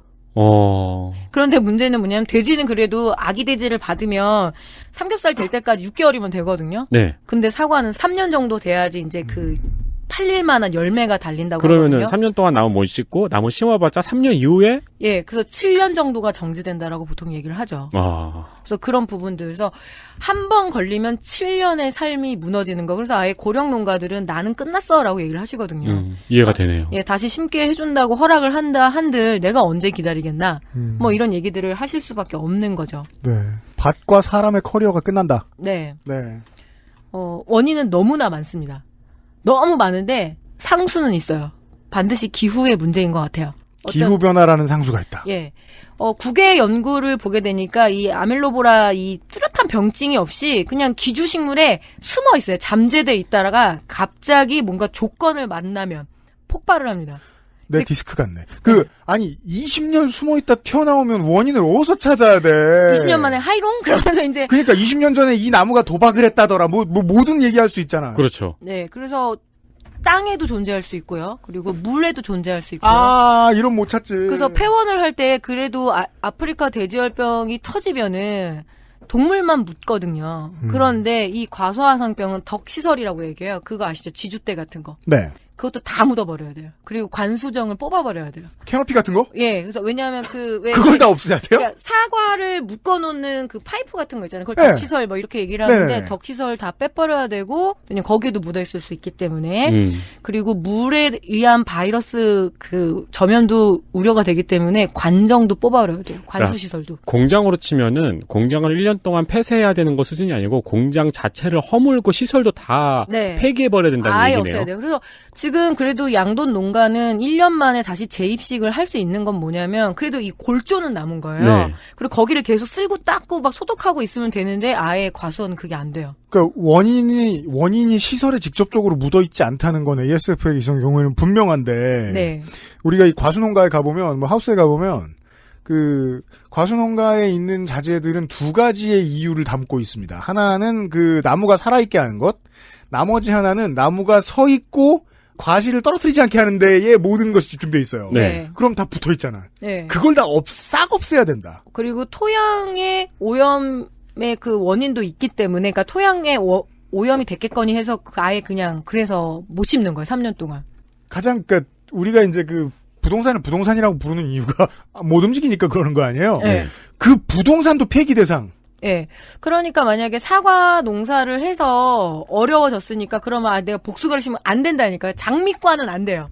근데 장미과에 속해 있는 보통 경제적인 작물들이 180종까지도 보거든요. 그래서 아이고 내가 이번에 사과 망했네. 그러면 좀 매실 농사가 편하다 안 돼요. 매실도 하면 안 되고 살구도 하면 안 되고 자두도 하면 안 돼요. 다 타들어갈 것이다. 예, 다 타들어가기 때문에 같은 장미과기 때문에 그래서 권작을 또 하죠. 그래서 그 후속작으로 뭐냐면 들깨라든가 콩이라든가 고구마, 인삼 이런 것들을 권작을 받아요. 근데 업종 갑자기 바꾸고 네.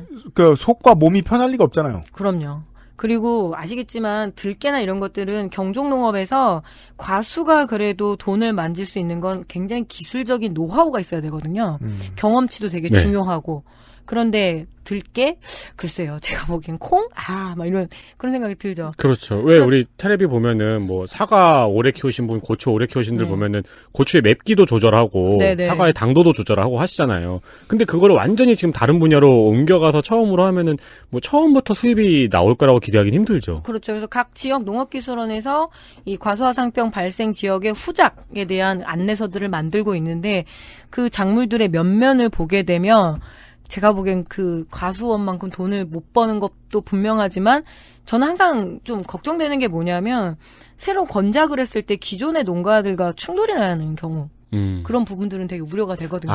그 옆에 농가에서 들깨를 네. 마침 또 하고 있어. 네, 그런 것도 있고 다른 농민들하고 괜히 경쟁이 돼버리는 것들 네. 그런 부분들에 대한 고민들이 좀 생기더라고요.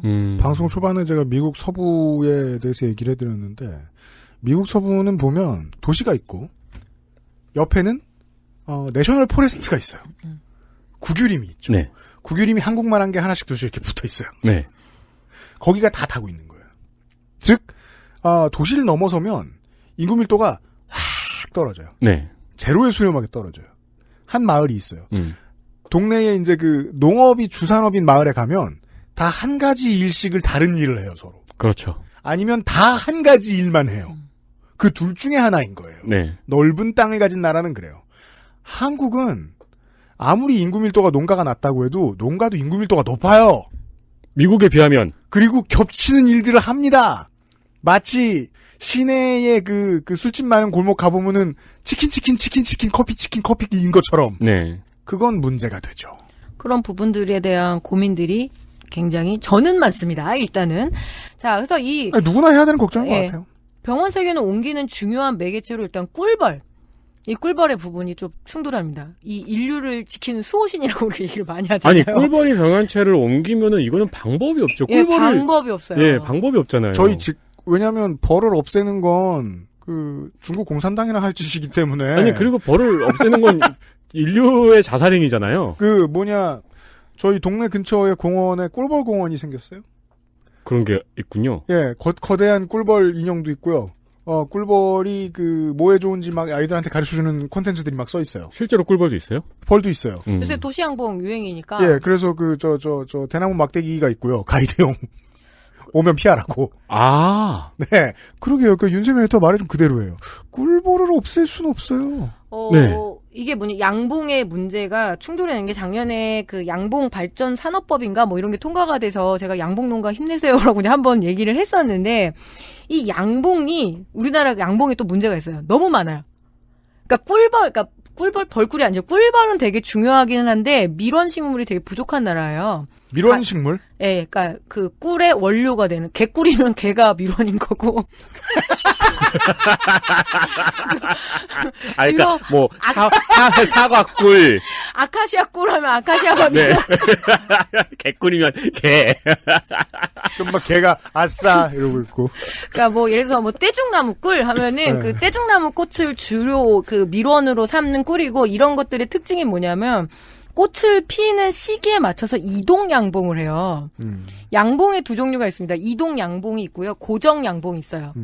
이동 양봉은 아카시아나 뭐 아니면 특정한 밤꿀 같은 거 있죠. 그래서 네. 그걸 따라다니는 거 양봉 농가가. 그걸 이동 양봉이라고 하고 고정 양봉 보통 자파꿀이라고 그래서 한 군데 고정을 해서 온갖 그 야생꿀, 야생화꿀부터 해가지고 그게 자파꿀이죠? 예. 예. 자파꿀이 맛있어요. 솔직히 말씀드리면 고급스럽기도 하고요.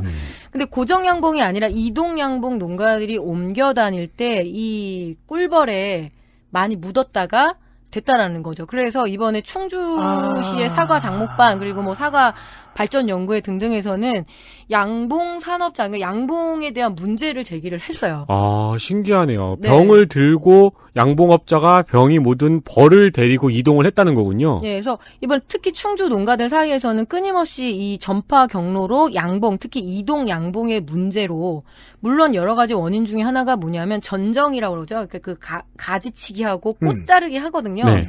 적화작업도 하는데 그때 가위에 바이러스가 묻어서 옮겨 다니는 것도 굉장히 충분히 의심할 만한데 가위를 소독하는 경우의 얘기는 못 들어봤어요. 예, 알코올이랑 그 락스랑 해야 돼요. 원칙적으로는. 원래는 장갑도 해야 되고 옷도 해야 되고. 그러니까 사람이 원인이 되는 것도 있지만 결국은 같은 지역 내에서 따닥따닥 발생한 거의 원인은 뭐냐면 꿀벌일 것이다라고 그 확신을 좀 하고 계시더라고요. 그러니까 저는 뭐 확신할 만큼 아는 게 없으니까 어쩔 수 없겠지만은 그래도 처음부터 우리가 가장 많이 하고 싶었던 질문이 그겁니다. 식물이 표정이 없고 소리를 못 내는 것도 아는데 스테이셔너리 하잖아요. 네. 움직이지도 않는 애들은 왜 이런 일이 생겼을까? 벌. 네. 파리도 뭐 문제 삼긴 하는데 파리보다는 벌이 그 강력한. 게다가 그러니까 벌은 그러니까 무슨 뭐 로드트립하고 혼자서 네. 여행하고 그러는 게 아니라 양봉업자가 아파트를 옮겨주는 거 아니에요. 네. 그렇죠. 그리고 엄청 똑똑해서 얘네들 기억 비행이라 그래가지고 새로운 데 가면은 뭐 하여튼 벌이 저보다 낫다 이런 생각도 많이 하는데 근데 이렇게 얘기하는 거죠. 호주에서도 호주가 굉장히 큰 과수, 호주에서 유명한 사과도 많고 네. 호주는 농업 수출국이잖아요. 한국 유학생이 키우고 있잖아요. 네, 되게 중요하거든요. 그래서 호주 같은 경우에는 이 꿀벌이다라고 딱 원인을 특정을 하고 이 화상병 박멸을 하기 위해서 발생 지점 기준의 2km 이내의 기주식물, 그러니까 그 장미과의 기주식물부터 해가지고 꿀벌 군집을 제거를 했어요. 그래서 성공을 한 거예요. 과수화상병 방제에 성공을 했으니까 충주 지역 사과 농가들은 꿀벌 어떻게 해달라, 이동 양봉을 금지시켜달라 요 시기에. 그런데 이 농업당국에서는 꿀벌도 중요하지만 양봉도 일종의 어떤 산업계잖아요. 네. 그러니까 업계와 업계가 충돌하네요. 네. 그래서 여기에 굉장히 지금 낑겨 있어요. 농진청이. 야, 이거는 그 노래방 점주들 연합이나 체육인들이 아니 광복절 집회 때문에 이렇게 된 걸 왜 우리가 책임지냐라고 얘기하는 거하고 비슷한 충돌입니다. 네. 아니 그리고 호주는 이렇게 랜덤하게 지도를 드래그 하면은 거기에 사람보다 캥거루가 많은 나라기 네. 때문에 그렇게 밀도가 적기 때문에 그런 처치가 가능했을 텐데 우리나라는 그런 처치가 거의 불가능하잖아요. 네, 그래서 뭐 발생 과원, 그러니까 발생 과수원 내에 벌통을 폐기하고 그리고 이동을 제한 조치를 좀 해달라라고 하는데 이게 어려운 거죠. 정말 딜레마인 거죠. 그러니까 예. 원인으로서 가능성이 높은 걸로는 벌도 있는데 네. 실제로 확진이 된 곳이 지역에 막 늘어나도 벌은 못 치운다. 네.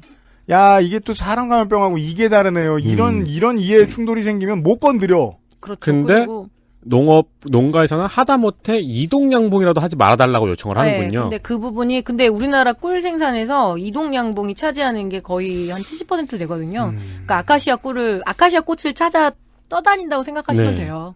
그리고 그 규모도 엄청나고, 그래서 어려운 거죠. 너무나 많은 원인이 이제 있는 건데, 제가 그 뭐 표 하나를 보여드렸잖아요. 뭐야? 아프리카 돼지열병의 원인은 그 바이러스에 감염된 멧돼지 한 마리잖아요. 근데 얘는 맞아요. 너무 많아요. 찔레, 매실, 벚나무, 명자나무, 산딸기, 줄줄줄줄. 컨트롤하기가 되게 어려워요. 가만히 있어봐요. 지금 저희가 표를 보고 있는데요. 아니 이거 산벚나무 뭐 천안 성안읍에서는 이제 검출이 된 게 9가지. 예. 산딸기, 찔레 막 이러고. 천안 입장면에서는 8가지. 너무 다양하군요.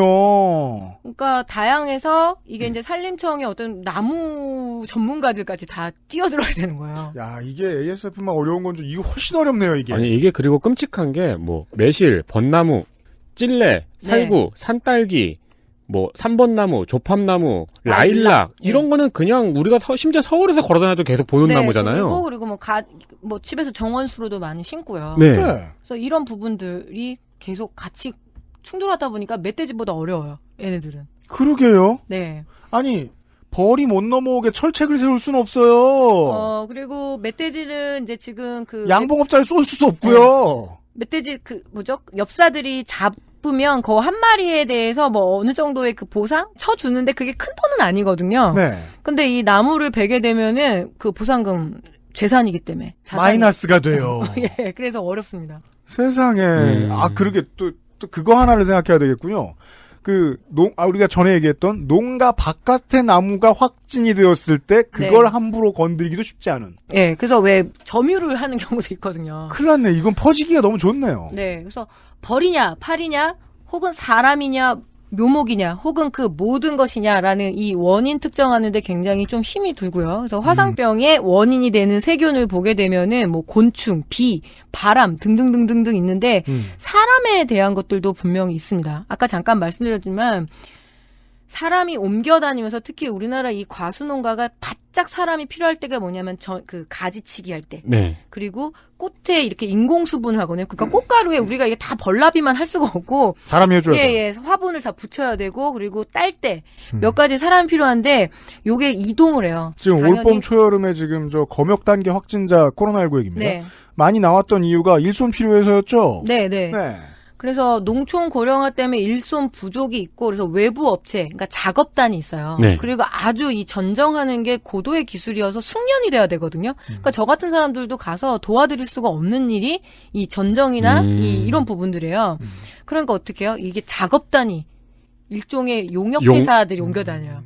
용병 같은. 네네네. 그래서 봉고차 딱 타가지고 딱딱딱 옮겨다니는데 그래서 되게 엉뚱했던 게 뭐냐면 천안에서 하나 발생을 했는데 저 멀리 제천에서. 그런 이유가 뭐냐면 사람 경로를 또 따져봐야 되는 거예요. 그건 양봉업자가 이동했을 가능성이 낮으니까. 네, 그래서 원칙적으로는 그 안에 과수원에서 썼던 가위라든가 작업복이라든가 뭐 이런 것들 다 내려놓고 다음 장소로 이동을 해야 되는데 현실적으로는 불가능하다고 저는 생각합니다. 그렇게 안 해주겠죠. 예, 혹은 가위를 뭐 락스라든가 알코올에 소독을 해야 되는데 그렇게도 잘 안 하고요. 노동 환경을 잘해줄 리가 없다는 생각은 듭니다. 그래서 사람 전파의 어떤 가능성을 뒷받침하는데 뭐 축산도 마찬가지인 거죠. 이주노동자들 그때 왜 그 축산업에 종사를 하다가 바로 그 매몰하는 업체에도 가잖아요.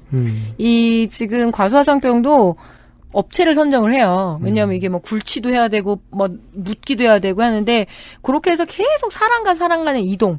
그리고 지금 농가 쪽에서는 가장 많이 의심을 하는 게 또 뭐냐면 포클레인으로 파잖아요. 네. 그 포클레인 소독을 또 해야 되는 거잖아요, 솔직히. 그렇죠. 근데 그걸 제대로 하겠느냐라는 거예요. 그러니까 이제 역으로 생각을 하는 거죠. 네. 이 과수원에서 일을 하던 사람이 이거를 묻는 작업에 가는 것도 문제지만 네. 묻는 작업에 있던 사람이 또 과수원으로 일을 하러 가는 거예요. 그렇죠. 그런 부분들에 대해서 아주 꼼꼼하게 그리고 관리를 하느냐라고 물어본다라면 사람도 안 나와 보는데 이렇게 얘기하시더라고요. 원래는 감독관이 있어야 돼요. 근데 이게 동물 같은 경우에는 소리가 있고 아우성이 있고 굉장히 끔찍한 일이지만 이거는 어느 날 보면은 그냥 평토하고 있는 느낌이에요. 그렇죠. 나무를 뽑는다, 구덩이에 묻는다, 다시 흙을 덮는다. 그래서 아무런 그냥 정적 그냥 뭐 속에 도시에서도 볼 수 있는 뭐 아파트 지으려고 재개발 뭐 이런 것처럼 보일 수도 있고. 네. 그리고 또 하나 의심되는 게 뭐냐면 묘목의 유통의 문제입니다. 묘목. 그 나무를 심을 때 당연히 그 아기 나무라고 해야 되나요? 그 네. 묘목이 우리나라 유통 관리가 굉장히 허술해요. 아, 그래요? 네, 그래서 지금 이 과수화상병의 목표 중에 하나가 뭐냐면 무병화묘. 그러니까 처음부터 묘목에 병이 안 걸린 것들을 심자. 왜냐하면은 20년의 그 잠재성이 있으니까 최대 20년이고 5, 6년 정도 길렀을 때 원래 묘목부터 병이 있었으면 반드시 또 걸리게 되거든요. 어떤 조건들을 만날 때. 네. 그래서 이 묘목 유통에 대해서 근데 컨트롤을 잘 못해요. 그리고 농가에서도 별 정보라는 게 보통 우리는 이렇게 공식적인 루트를 통해서 농사 정보를 얻는다고 생각하지만 제일 많이 농사 정보를 얻는 게 누구냐면 옆집이에요, 옆집. 옆집, 앞집, 뒷집.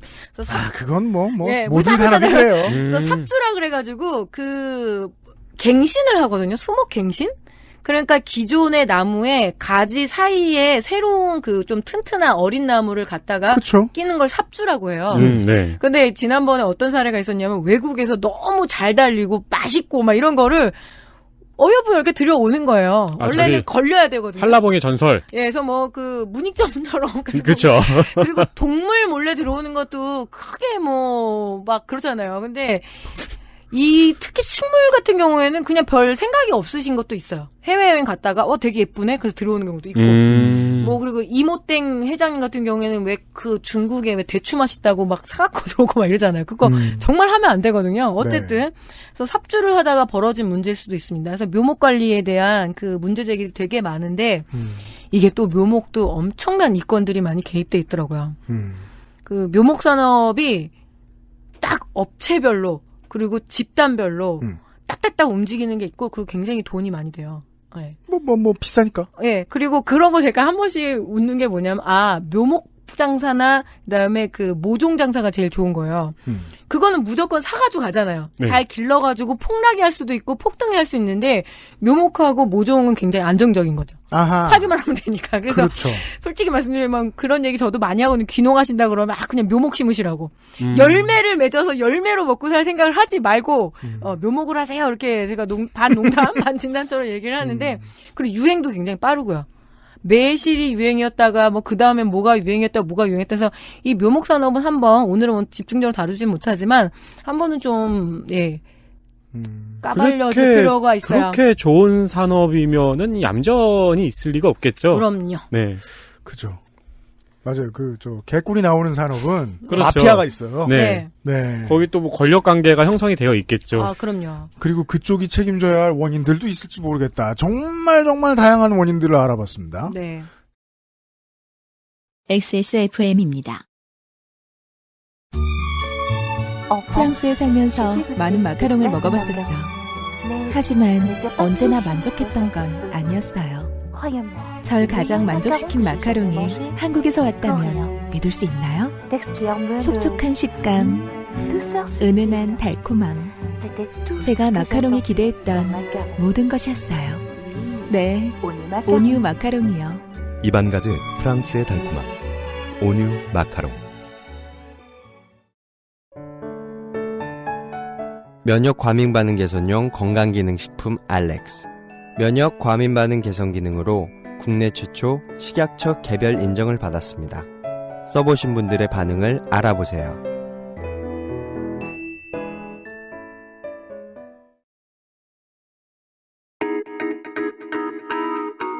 자, 내일은 무슨 얘기입니까, 농축사님? 그래서 한국이 어떻게 됐는지에 대해서 말씀을 드려야 될 것 같아요. 무발생국이었는데 이제 유발생국이 된 거죠. 그렇습니다. 그런 지 6년 됐어요. 네, 그래서 그 6년 동안 아프리카 돼지열병은 방역에 성공했는데 과수화상병 같은 경우는 결론적으로 말씀드리면 완벽하게 실패를 했습니다. 그리고 그래서 지금 우리가 다루고 있는 거고요.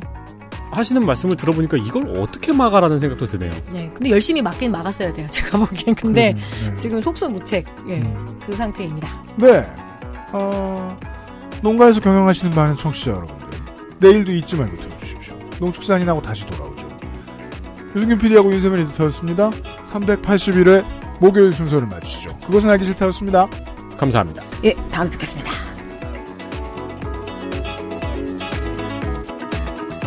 XSFM입니다. I, D, W, K